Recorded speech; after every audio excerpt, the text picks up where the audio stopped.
Domicílio particular improvisado ocupado.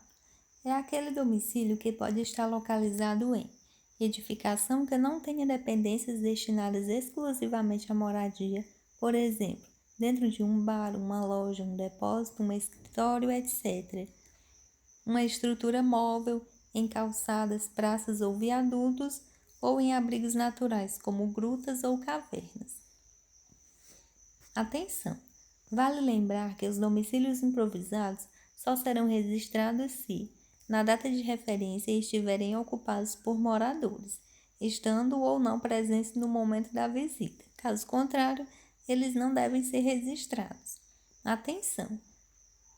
Estruturas como barracas, tendas, etc., em locais de trabalhos temporários, como em garimpos, onde as pessoas possuam outro local de residência habitual, não devem ser registrados como domicílios improvisados. Categoria dos domicílios particulares improvisados ocupados. As mesmas categorias utilizadas para os domicílios particulares permanentes ocupados, com o objetivo de organizar o trabalho de cobertura do setor e garantir a realização de todas as entrevistas, serão utilizadas para os domicílios particulares improvisados. Dessa forma, após a classificação de um domicílio como domicílio particular improvisado ocupado, o recenseador deverá selecionar uma das seguintes opções. Atenção! Caso não seja possível realizar a entrevista, faça o registro do domicílio particular improvisado ocupado no cadastro de endereços, selecionando a opção agendamento, ou não foi possível realizar a entrevista, com a justificativa ausência ou recusa, conforme a situação, para que possa retornar a este domicílio até que consiga realizá-la. Se este domicílio improvisado for dentro de um estabelecimento, faça também o registro dessa espécie encontrada. Exemplos: estabelecimento de outras finalidades, estabelecimento religioso, estabelecimento agropecuário e etc. Importante: para os casos de domicílios improvisados ocupados em que não foi possível realizar a entrevista, solicite sempre que possível o número de moradores. Retorno aos domicílios improvisados ocupados. O retorno aos domicílios improvisados ocupados deve acontecer da mesma forma que no domicílio particular permanente ocupado, obrigatoriamente nos seguintes casos: questionário web solicitado pelo morador, mas não finalizado, questionário pendente, agendamento, morador ausente. Após selecionada a espécie domicílio particular improvisado ocupado, você também deverá selecionar o tipo de edificação do domicílio improvisado. Tipos de edificação do domicílio particular improvisado ocupado: tenda ou barraca de lona, plástico ou tecido. Abrigo feito de lona, nylon ou materiais similares de construção leve e facilmente removível, como, por exemplo, os utilizados em acampamentos de sem-terra, ciganos e etc. Não deve ser confundida com barracos de madeira aproveitada ou outro material sólido precário em terrenos particulares, que devem ser classificadas como domicílio particular permanente, apesar das tendas ciganas serem culturalmente adequadas à habitação. Para o censo, elas serão consideradas domicílio particular improvisado ocupado pela sua mobilidade. Estrutura improvisada em logradouro público, exceto tenda ou barraca de lona ou tecido.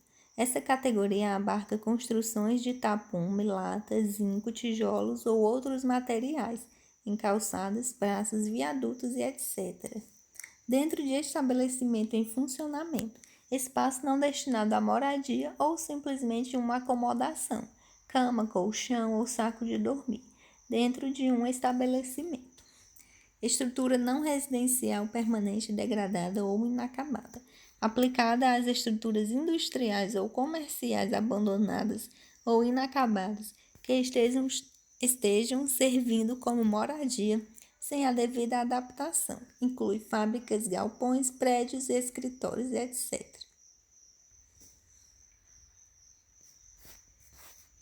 Veículos, carros, caminhões, ônibus, trailers, barcos, etc. Outros, abrigos naturais e outras estruturas improvisadas.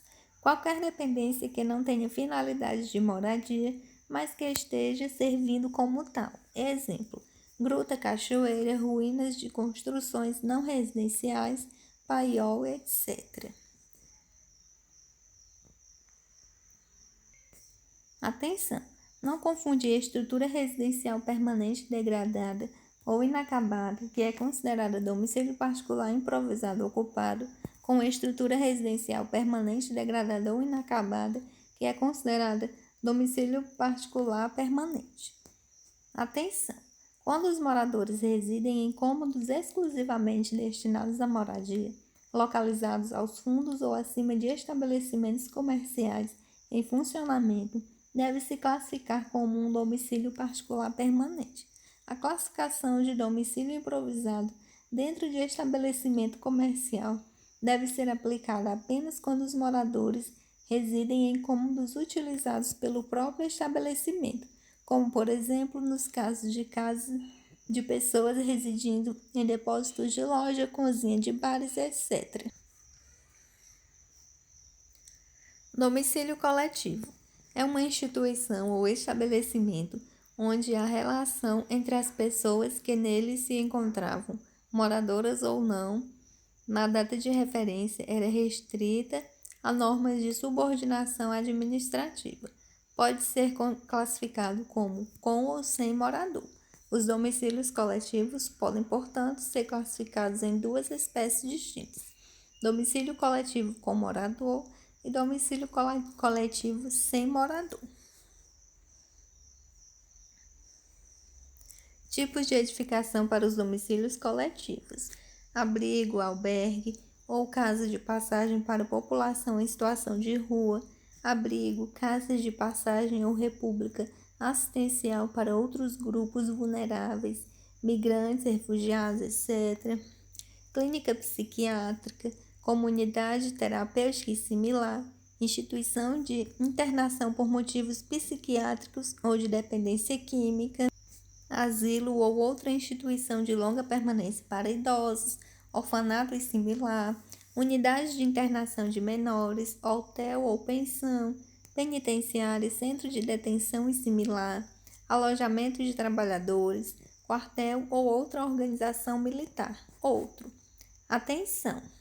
Acampamentos serão considerados domicílios coletivos desde que estejam sujeitos a normas de subordinação administrativa, como, por exemplo, acampamento de refugiados administrado por ONGs.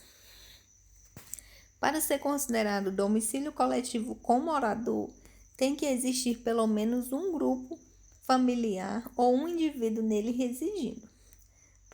Para isso, serão considerados grupo familiar em domicílio coletivo. É o conjunto de pessoas que se relacionam por laços de parentesco, residindo em uma ou mais unidades do domicílio coletivo. Neste caso, será coletado um questionário para um grupo familiar. Morador individual em domicílio coletivo é a pessoa que reside em domicílio coletivo, ainda que compartilhando a unidade com outras pessoas com as quais não tenha laço de parentesco. Neste caso, será coletado um questionário para cada indivíduo. Atenção!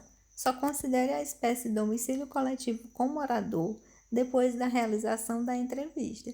Caso não seja possível realizar a entrevista, existe o domicílio como domicílio coletivo sem morador até que consiga fazê-la.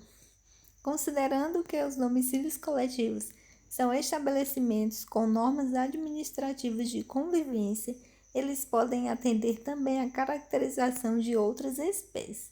Sobre a classificação das espécies de estabelecimentos, devemos considerar que é possível que um endereço possua mais de uma espécie. Assim, veremos que os domicílios coletivos requerem atenção especial na caracterização de uma ou mais espécies para o mesmo endereço.